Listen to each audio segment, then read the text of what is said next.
भारत जैसे देश में लड़के तो पैदा कीन जात हैं, मेहनत से पाला पोसा बड़ा कीन जात हैं। रात दिन महतरिये एक करत ही बाप कर्जा लइके पढ़ावत है, तब सफल होते हैं, बड़ा होते हैं, कमाए लायक होते, अपने पैर पर खड़ा होते हैं। और बिटियन का पता है कैसे? बिटियन का ऑनलाइन मीशो और फ्लिपकार्ट अमेजॉन हियाँ से मंगावा जाता है।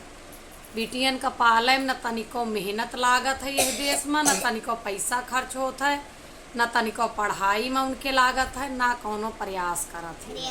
वह अपने आप जो न है पल बढ़ के बड़ी हो जाती। एक एहसास बिटियन का कब हुआ था?